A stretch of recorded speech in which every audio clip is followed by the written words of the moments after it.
नमस्कार, मैं हूं राहुल सिन्हा। सत्ता के सभी न्यूज मित्रों का स्वागत है। सत्ता की शुरुआत में सत्ते पे सत्ता, यानी 7 खबरें और दिलचस्प जानकारियां। आज हम सबसे पहले आपको देश में शुरू हुआ एक अलग सा ट्रेंड दिखाएंगे। खबर है कि शिमला और मनाली जैसे हिल स्टेशंस में नए साल पर 30% से भी ज्यादा होटल खाली रहे, लेकिन आखिर लोग गए कहां? इसे समझाने के लिए हम आपको उज्जैन के महाकाल और बनारस में काशी विश्वनाथ मंदिर लेकर चलेंगे, जहां भक्त सैलाब आया। आज एक बड़ी खबर गैंगस्टर गोल्डी बरार पर भी आई है। केंद्र सरकार ने गोल्डी बरार को आतंकवादी घोषित कर दिया है। सरकार ने एक्शन यूएपीए के तहत लिया है। गोल्डी बरार गैंगस्टर लॉरेंस बिश्नोई का करीबी और पंजाबी सिंगर सिद्धू मूसेवाला की हत्या का मास्टरमाइंड भी है। फिर कांग्रेस के एक ऐसे मंत्री की बात करेंगे जिन्होंने राम मंदिर का कनेक्शन पुलवामा के आतंकी हमले से जोड़ दिया। इसलिए आज मंत्री जी से पूछना जरूरी है, उन्हें यह दिव्य दृष्टि कहां से हासिल हुई। इसके अलावा एक और कांग्रेस नेता की बात करेंगे जिन्हें राम मंदिर से मनुवाद की याद आ गई है। वैसे मंगलवार यानी कल बीजेपी राम मंदिर पर एक बड़ी बैठक भी करने जा रही है। इस बैठक में गृह मंत्री अमित शाह के साथ बीजेपी अध्यक्ष जेपी नड्डा भी मौजूद रहेंगे। साथ ही सभी राज्यों के बीजेपी अध्यक्ष को भी मीटिंग में रहने के लिए कहा गया है। इसके बाद स्पेस की सत्ता की बात करेंगे, जहां भारतीय स्पेस एजेंसी इसरो ने एक न्यू ईयर धमाका किया है। इसरो ने आज एक्सपोसेट मिशन का सफल लॉन्च किया, लेकिन इसका फायदा क्या होगा, इस पर आसान शब्दों में सत्ता की सरल कुंजी आपके सामने खोलेंगे। आज एक वीडियो गाइड उस जापान पर भी है जो भूकंप के 21 झटकों से कांप गया और उसके बाद सुनामी के सायरन बजने लगे। रिक्टर स्केल पर भूकंप की तीव्रता 7.4 रही। इससे कई इलाकों में बड़ा नुकसान हुआ और अभी करीब 35,000 घरों की बिजली गुल है। आज से देश में कुछ बड़े बदलाव भी हुए हैं। कमर्शियल गैस सिलेंडर के दाम 1.5 रुपए से लेकर 4.5 रुपए तक कम हो गए हैं। कई कंपनियों ने कार के दाम 2% तक बढ़ा दिए हैं, जबकि 1 जनवरी से सुकन्या समृद्धि योजना पर मिलने वाली ब्याज दर में भी 0.20 का इजाफा हो गया है। तो सत्ता में आज सबसे पहले बात करेंगे देश में शुरू हुए नए ट्रेंड की। ये ट्रेंड नए साल के जश्न की तस्वीरों में दिखा। ऐसा लग रहा है नए साल पर बड़ी संख्या में लोगों ने नया प्रण ले लिया है। यह प्रण है मंदिर भ्रमण का। इस प्रण में घूमने के लिए हिल स्टेशन जाने से ज्यादा मंदिर दर्शन वाला विचार है। इसे आप ऐसे समझ सकते हैं कि नए साल पर शिमला और मनाली से ज्यादा लोग देश के मंदिरों में जा रहे हैं। जैसा कि दावा किया जा रहा है, उज्जैन महाकाल और काशी विश्वनाथ के मंदिर में 5 लाख से ज्यादा श्रद्धालु पहुंच चुके हैं। यह संख्या 16 लाख तक पहुंचने का अनुमान है। वहीं दूसरी ओर हिल स्टेशन यानी शिमला और मनाली के होटल सिर्फ 60 से 70% ही भर पाए। 30 से 40% तक ये खाली रहे। आपको सुनकर आश्चर्य जरूर हो रहा होगा, लेकिन ये सच है, जो तस्वीरें और आंकड़ों के जरिए अब सामने भी आ रही है। देश भर में नया साल मनाने का नया ट्रेंड क्या है, आप मंदिरों के बाहर श्रद्धालुओं की लंबी कतार से इसका अंदाजा लगा सकते हैं। मंदिरों में उमड़े भक्तों के सैलाब से ये साफ दिखाई भी दे रहा है। मंदिरों के बाहर भक्ति की गूंज है, भक्ति के रंग हैं। भक्ति वाले माहौल से भी इसका अंदाजा लगाया जा सकता है।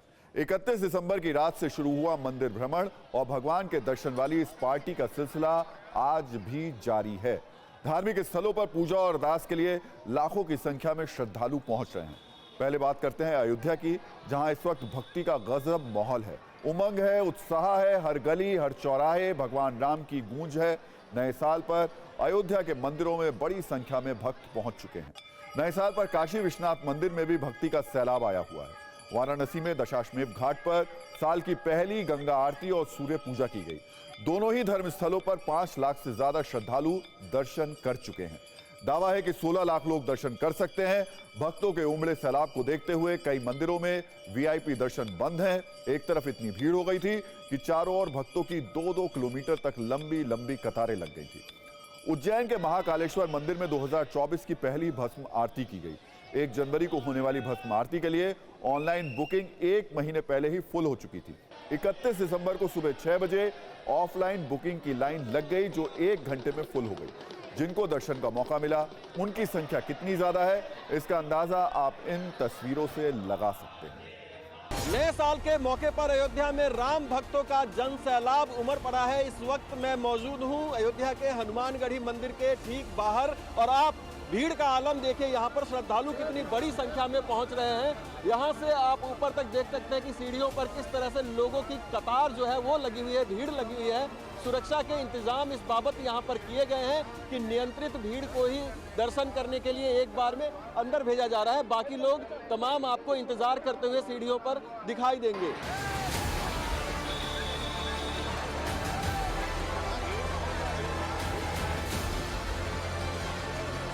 जो रास्ता है, यही रास्ता राम जन्मभूमि की ओर जाता है, मंदिर की ओर जाता है, जहां पर निर्माण चल रहा है। और उस रास्ते पर भी आप भीड़ का आलम देख लीजिए। तो इतना बड़ा जनसैलाब अयोध्या में नए साल के मौके पर हर कोई यहां दर्शन करने के लिए, श्रद्धालुओं की भीड़ जो है वो बड़ी संख्या में यहां पर जुट रही है।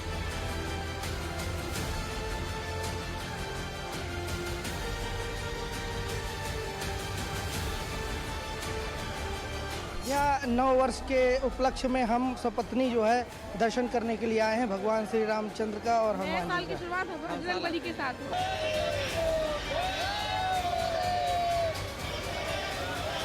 नए साल के मौके पर ये प्लान बनाया आपने कि राम के दर्शन हो जाए। जी जी, कैसा लग रहा है? अयोध्या बदली बदली लग रही है? बहुत अच्छा लग रहा है, अच्छा लग रहा है। बहुत अच्छा लग रहा है।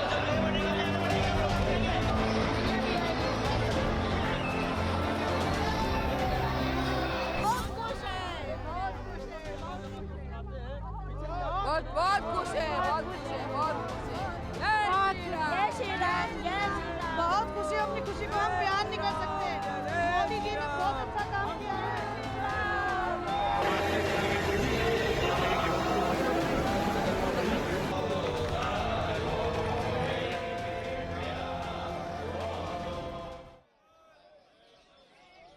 वैसे मंदिरों में भक्तों का सैलाब नई बात नहीं है, लेकिन जब हिल स्टेशन से ज्यादा लोग मंदिरों को पसंद करने लगे, जब हिल स्टेशन के होटल से ज्यादा भीड़ मंदिरों में दिखने लगे, जब होटल के कमरे की ऑनलाइन बुकिंग से पहले मंदिर दर्शन के लिए ऑनलाइन बुकिंग फुल हो जाए, तो समझिए ये कितना बड़ा विचार परिवर्तन है। ये नया ट्रेंड है। आपने मंदिरों में श्रद्धालुओं के लाखों की संख्या वाली तस्वीरें देखी। अब शिमला और मनाली के खाली होटल के आंकड़े भी जान लीजिए। हिमाचल प्रदेश में इस बार नए साल का जश्न मनाने के लिए पर्यटकों ने ज्यादा रुचि नहीं दिखाई। 31 दिसंबर को जहां शिमला सहित प्रदेश के दूसरे पर्यटन स्थलों में होटल पूरी तरीके से पैक रहते थे और पर्यटकों को कमरों के लिए भटकना पड़ता था, लेकिन इस बार शिमला में होटल 60 से 70% ही भर पाए। शिमला में लगभग 300 होटल हैं, तो इस लिहाज से लगभग 90 होटल यहां पर लगभग खाली रहे। वहीं मनाली की बात करें तो यहां लगभग 600 होटल हैं, यहां भी 180 से ज्यादा होटल खाली रहे। यह दावा Shimla hotel and tourism stakeholders association की ओर से किया गया। थोड़ी सी इस बारी ऑक्यूपेंसी कम हुई, शायद में भी बर्फ नहीं पड़ी। लोग तो आए थे, पर उसमें मेरे को लगता है ज़्यादा कि डे विजिटर्स थे या लोकल थे। माल रोड पे, रिज पे तो रश पूरा था, मतलब अरेंजमेंट भी ठीक था, बट हाँ होटल्स में ऑक्यूपेंसी कम थी। कितने तक जो ऑक्यूपेंसी रही होगी? को तो अराउंड 50% थी, 31st को 65 to 70% हो गई थी। और अब बात उस राम मंदिर की जिसका उद्घोष वर्ष 2024 की शुरुआत के साथ पूरे देश में और प्रबल हो गया है। लेकिन प्राण प्रतिष्ठा की भव्य तैयारी और राम नाम की धुन शायद हमारे देश के कुछ लोगों को बहुत चुभ रही है, और इनमें शामिल हैं कांग्रेस के कुछ नेता, या यूं कहिए राम मंदिर का रास्ता कांग्रेस के लिए एक ऐसा अग्निपथ बन गया है जिस पर चलना भारी है और जिससे उतरना उसकी सियासत के लिए बहुत कष्टकारी है। इसलिए राम मंदिर पर कांग्रेस की राजनीति बार बार घूम रही है। तभी तो एक और कांग्रेस अध्यक्ष और कई बड़े नेता कहते हैं कि वो राम मंदिर के पक्ष में हैं, तो कांग्रेस में ही कुछ ऐसे भी नेता हैं जो प्रभु राम के नाम पर अपनी राजनीति चमकाने के लिए विवादित बयानों के चैंपियन बन रहे हैं। ऐसे ही एक कांग्रेस शासित कर्नाटक के मंत्री हैं जिनका नाम है दशरथैया सुधाकर, जिन्हें ना जाने क्यों राम मंदिर में पुलवामा हमला नजर आता है। उनके लिए यह स्टंट है। तो दूसरी ओर कांग्रेस के एक और नेता हैं उदित राज, जिन्हें राम मंदिर पर अचानक से मनुवाद की याद आने लगी है। इसलिए आज कांग्रेस के दशरथैया के दिव्य ज्ञान और राम मंदिर को लेकर कांग्रेस पार्टी के घनघोर संशय पर बात करना जरूरी है।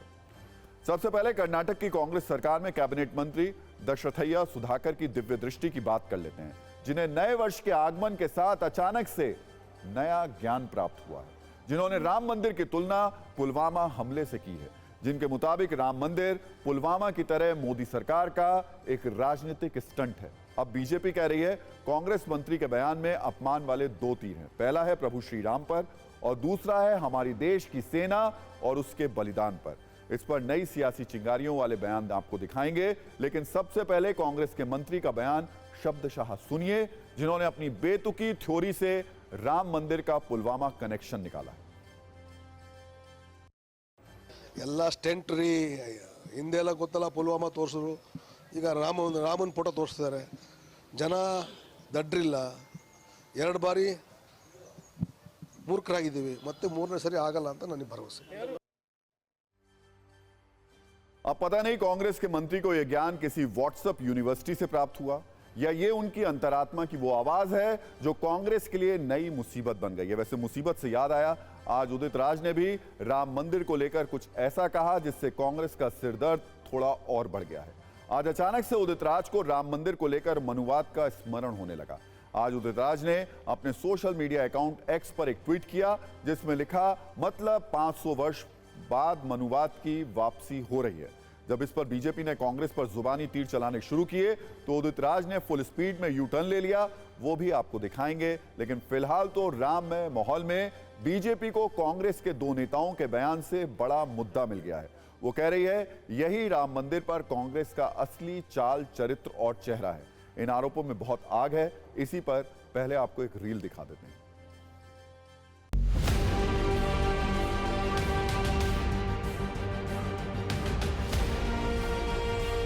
कांग्रेस के नेता जानबूझकर कभी भारत की वीर सेना का, कभी सनातन का, कभी श्री राम मंदिर का डटकर विरोध कर रहे हैं, लगातार अपमान कर रहे हैं। ये दुर्भाग्यपूर्ण।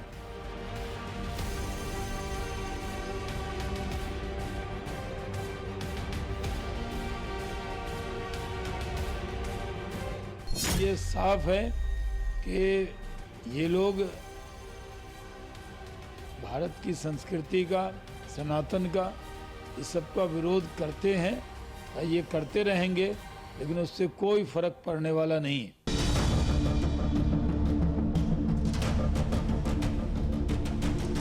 ये तो सत्यानाश ही है,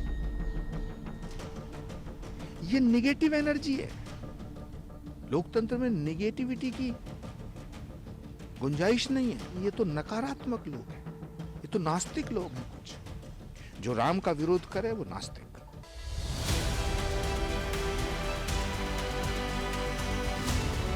हो सकता है जो विधायक, जो वहाँ के मिनिस्टर ने कहा होगा, उनके पास कोई तत्व है जहाँ पे कि भगवान के नाम पे जो भी बनाने के लिए, राम जी के नाम पे जो बनाने के लिए लोगों का पैसा, ये वो सत्य जो है वो हो सकता है, उसमें कोई सत्य तत्व है।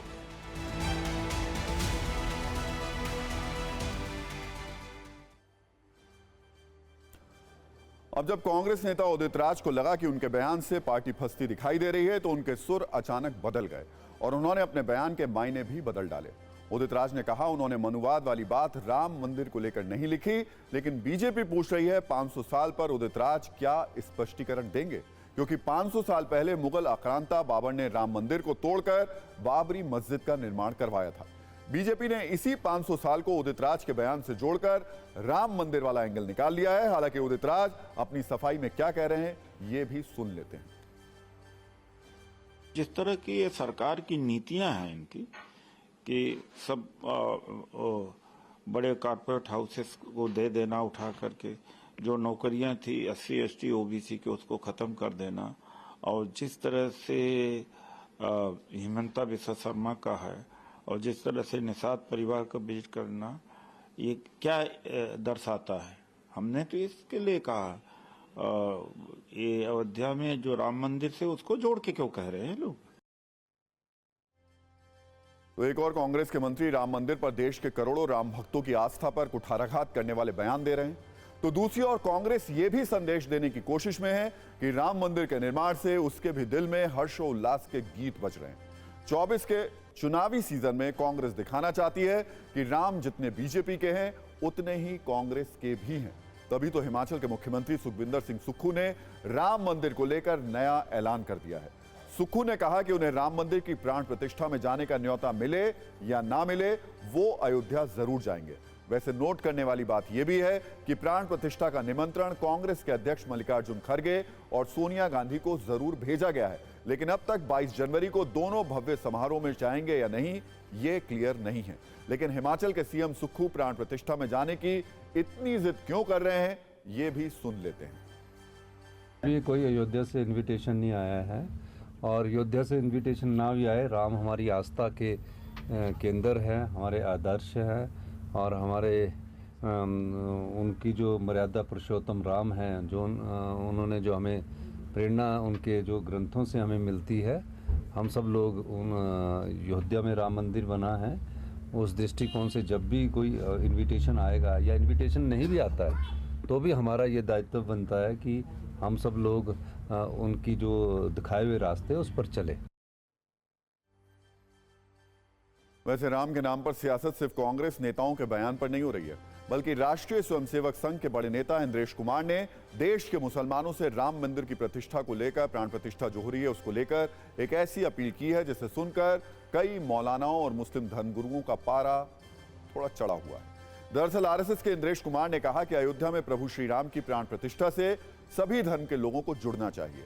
इसके लिए उन्होंने मुस्लिम समुदाय से अपील की है कि वो भी 22 जनवरी को श्री राम, जय जय राम का जाप करें। ये जाप देश की सभी मस्जिदों, दरगाहों और मदरसों में किया जाए और 11 बार प्रभु श्री राम का नाम लिखा जाए। इस पर हमने आज देश के मुस्लिम समुदाय के लोगों से भी बात की, कई मौलानाओं की राय जानी।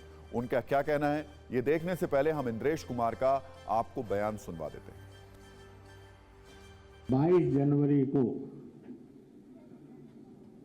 मुस्लिम मंच ने अपील की है कि उस दिन दरगाहों में, मकतबों में, मदरसों के अंदर, मस्जिदों के अंदर, और वह भी उस दिन कहीं ना कहीं चाहे 11 बार करें, चाहे एक मन का करें, श्री राम, जय जय राम करें।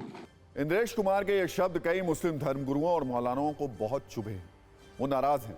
वैसे मौलानाओं के विरोध के बीच आज उत्तर प्रदेश के प्रयागराज से एक अद्भुत तस्वीर भी सामने आई, जहां अक्षत कलश शोभा यात्रा के दौरान मुस्लिम समुदाय के लोगों ने ही पुष्प वर्षा की।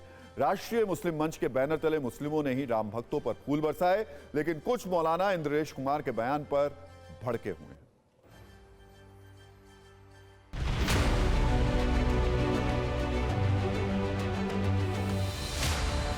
इसी से कोई इस तरह की कहे, कल जब अयोध्या में मस्जिद तैयार हो जाएगी तब उसके बाद ये होगा कि जब मस्जिद का इनाग्रेशन हो रहा है तो अल्लाह अकबर कहे जाना चाहिए। सब 140 करोड़ भारतवासी जो हैं वो अल्लाह अकबर की सतह बुलंद करें।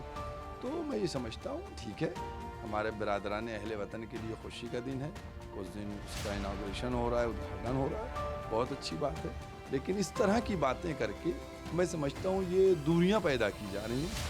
राम नाम सबको कहना चाहिए अपने अपने पंथ के हिसाब से। देखिए हमारा कहना है कि सबको ईश्वर के नाम लेना चाहिए, भगवान के नाम लेना चाहिए, अपने अपने पंथ के हिसाब के से, अपने अपने गुरु परंपरा के हिसाब से। सिर्फ मुस्लिम कम्युनिटी को क्यों कह रहे हैं, ईसाइयों को बोलिए, बुद्धिस्ट को बोलिए, देश में जैन लोग भी है, बहुत सारे कौम रहते हैं देश में। देखिए ये जो है एक तरीका है, जिनके दिल में राम है वो वैसे ही बोलेंगे। और अब आपको उस अयोध्या में लेकर चलते हैं जहां रामलला की प्राण प्रतिष्ठा की भव्य तैयारियां चल रही हैं। अब ये फाइनल हो चुका है कि राम मंदिर में रामलला की 51 इंच की प्रतिमा जो है वो लगाई जाएगी और ये मूर्ति मैसूर के अरुण योगीराज के द्वारा तैयार की गई है। लेकिन अब इस प्रतिमा के वस्त्र कौन से होंगे, रामलला किस तरीके से विराजमान होंगे और उन्होंने जो 56 भोग उनको लगाया जाएगा वो कहां से तैयार हो रहा है, ये सब कुछ आज हम आपको TV9 भारतवर्ष के कैमरे पर दिखाने जा रहे हैं। इसी पर सीधे अयोध्या से एक रिपोर्टर रील पहले आपको दिखा देते हैं।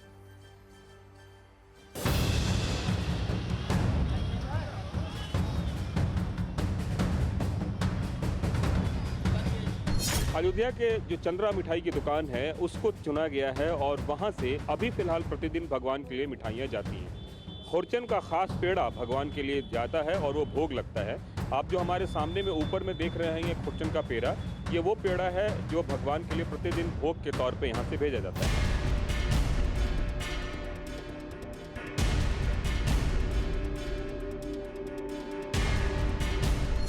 ये भोग हमारे यहाँ से हमारे दादा परदादा के समय से जा रही है और ये हमारे रामलला को पेड़े का भोग शुरू से लगाया जाता है। दादाजी हमारे ये पहले जिस तरीके से बनाते थे आज भी उस तरीके से हम लोग बना रहे हैं, सफाई का ध्यान देते हुए और बाकायदे हर चीज़ों से ध्यान देते हुए, और रामलला को वही पेड़े का भोग लगाया जाता है।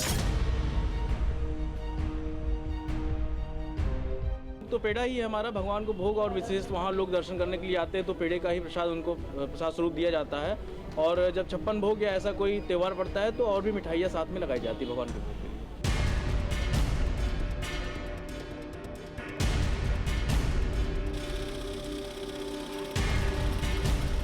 राम का वस्त्र शंकरलाल जी कई पुरखों से तैयार कर रहे हैं, और सबसे बड़ी बात यह है कि जो नया भव्य भगवान राम का मंदिर बन रहा है उसमें जो मूर्ति लगाई जा रही है उस मूर्ति में भी जो अंग वस्त्र और तमाम तरह की चीजें धारण करेंगे वो भगवान शंकरलाल जी का ही तैयार करेंगे।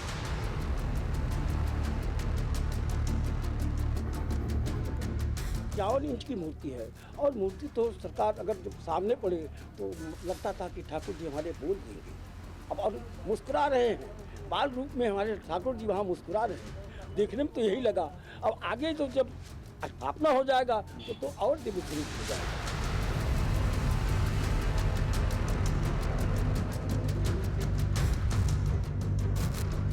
प्रतिदिन पहनने वाली ये ब्रोकेट कपड़ा है, ये ब्रोकेट है, ये ठाकुर जी हमारे प्रतिदिन पहनते हैं, यानी ये दिन के हिसाब से पहनते हैं। अब इस समय ठंडी का समय आ गया, ठंडी चल रहा है, उस समय मखमल का ठाकुर जी हमारे वस्त्र पहनते हैं।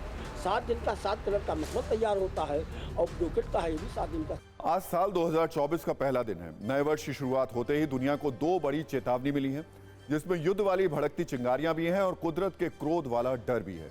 पूरी दुनिया ने साल 2023 में 2 विनाशक युद्ध का बारूदी दंश देखा और अभी देख रहे हैं रूस यूक्रेन युद्ध और इजराइल हमास युद्ध। इन दोनों जंगों के बीच नए साल की शुरुआत से कुछ ही घंटे पहले एक और युद्ध के संकेत मिलने लगे हैं। ये फ्रंट है चीन और ताइवान का। नए साल की पूर्व संध्या पर अपने संबोधन में चीन के राष्ट्रपति शी जिनपिंग की जुबान से जो शब्द निकले हैं उनमें युद्ध वाले शोले हैं। इसकी पूरी कुंजी हम आपके सामने खोलेंगे। दूसरी चेतावनी है कुदरत के कोहराम वाली, जिसकी एक झलक आज जापान के तटीय इलाकों में देखने को मिली, जब समंदर में ऊंची ऊंची लहरें उठ रही थी और जापान की धरती भूकंप की 7 रिक्टर स्केल वाली तीव्रता से कांप उठ रही थी।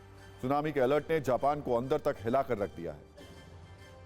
पहले बात करते हैं युद्ध वाली चेतावनी की, जिसका माहौल विस्तारवादी चीन के राष्ट्रपति शी जिनपिंग बना रहे हैं। हालांकि जिनपिंग के जुबानी बम ना तो दुनिया के लिए नया डर है और ना ही ताइवान के लिए, फिर भी 31 दिसंबर को जिनपिंग ने जो कहा उससे ये सवाल उठ रहे हैं कि क्या 2024 में एक और युद्ध शुरू होने वाला है। जिनपिंग के बयान को कुछ पॉइंटर्स में आपको समझा देते हैं। जिनपिंग ने कहा कि ताइवान निश्चित रूप से चीन में शामिल होगा। इतना ही नहीं, जिनपिंग ने यह भी कहा कि ताइवान चीन का हिस्सा है और अगर जरूरत महसूस हुई तो बलपूर्वक इसे फिर से चीन में शामिल कराया जाएगा। ताइवान पर अंततः बीजिंग का ही नियंत्रण होगा। जिनपिंग ने 1 साल पहले भी नए साल के आगाज से पहले ऐसे ही ताइवान को डराया था, लेकिन इस बार चीन का रुख थोड़ा ज्यादा सख्त है। पिछले साल जिनपिंग ने चीन और ताइवान को एक ही परिवार का हिस्सा बताया था, अब बलपूर्वक मिलाने की बात कह रहे हैं। एक सच ये भी है कि जिनपिंग के इस बयान में धमकी और चेतावनी से ज्यादा बौखलाहट और तिलमिलाहट वाला भाव है, क्योंकि ताइवान ने भी हर मौके पर करारा जवाब दिया है और दे भी रहा है। हाल ही में जिनपिंग ने एक विशेष बैठक की जो 10 साल में सिर्फ 2 बार होती है। उसमें अपनी कोर टीम को बुलाया था और कहा था कि अमेरिकी वर्चस्व को खत्म करना है। हो सकता है कि ताइवान इस रास्ते का पहला कदम हो। दरअसल चीन और ताइवान की यह लड़ाई कब्जे की है, सत्ता की है, वर्चस्व की है। 13 जनवरी को ताइवान में चुनाव है, जिस पर चीन की टेढ़ी नजर है। नए साल के मौके पर ताइवान की राष्ट्रपति साई इंग वेन ने कहा कि चीन के साथ ताइवान के संबंध लोगों की इच्छा से तय होने चाहिए। कई बार यह बात सामने आ चुकी है कि बीजिंग चुनाव में हस्तक्षेप करने की कोशिश कर रहा है। ताइवान के ऊपर फिर ये कह रहा है कि मैं 1 चाइना पॉलिसी के अंदर मेरा समय आएगा, मैं इसे लूंगा। हालांकि ये बात वो पहले भी 3 बार कह चुका है और 3 बार अटैक भी कर चुका है, लेकिन अमेरिका की वजह से उसके सारे अटैक विफल रहे।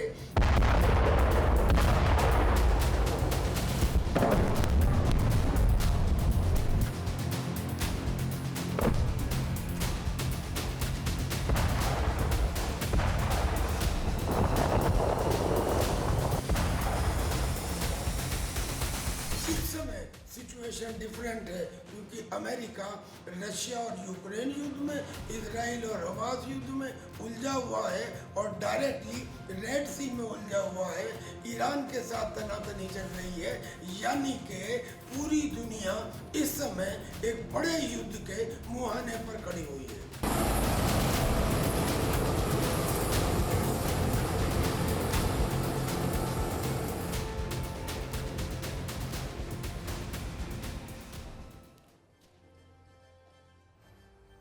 तो चीन और ताइवान की दुश्मनी की कहानी बहुत पुरानी है। पहले ताइवान की भौगोलिक स्थिति को जानिए, उसके बाद विवाद की कहानी को आपको समझाएंगे।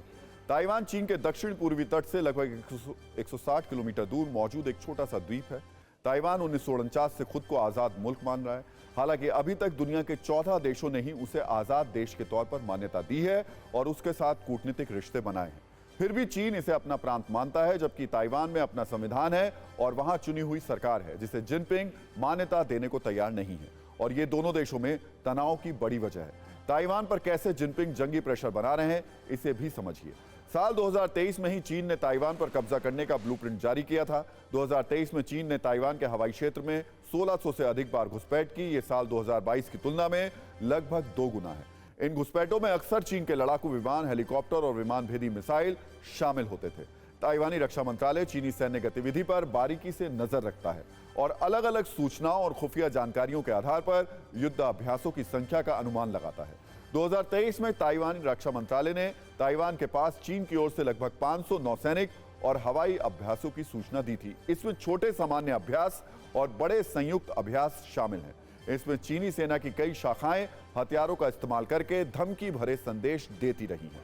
कई ओपन सोर्स इंटेलिजेंस एजेंसियां सैटेलाइट डेटा, रडार डेटा और अन्य जानकारियों के माध्यम से चीन की सैन्य गतिविधि पर नजर रखते हैं।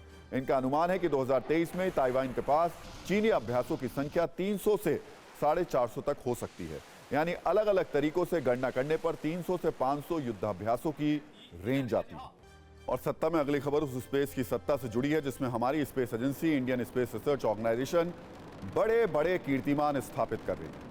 जो काम अब तक दुनिया की सबसे बड़ी स्पेस एजेंसी नासा करती थी, अब वो इंडिया का इसरो कर रहा है। और अब इसरो ने वर्ष 2024 की शुरुआत एक बड़े धमाके के साथ की है और इस बात के स्पष्ट संकेत भी दे दिए हैं कि आने वाले वक्त में हिंदुस्तान का नाम स्पेस की सत्ता में और चमकने वाला है। आज इसरो ने एक्सरे पोलरीमीटर सैटेलाइट यानी एक्सपोसेट को श्रीहरिकोटा के सतीश धवन स्पेस सेंटर से लॉन्च किया। एक्सपोसेट में ब्लैक होल और न्यूट्रॉन स्टार्स की स्टडी के लिए 2 पेलोड पोलिक्स और एक्सपेक्ट लगे हुए हैं। सिर्फ 21 मिनट बाद इन्हें पृथ्वी की 650 किलोमीटर ऊपर की कक्षा में स्थापित कर दिया गया। कैसे यह भारत की स्पेस पावर के लिए बहुत बड़ा कीर्तिमान है, इसे आसान भाषा में आपको समझाने के लिए हमने सत्ता की एक सरल कुंजी तैयार की।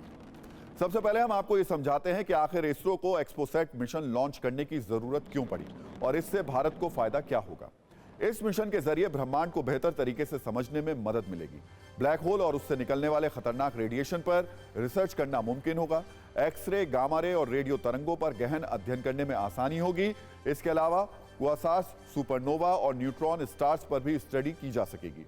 वो न्यूट्रॉन स्टार्स जिनका वजन सूर्य के 3 गुना तक हो सकता है। न्यूट्रॉन स्टार्स के एक चम्मच पदार्थ का वजन पृथ्वी पर करीब 4 अरब टन जितना है।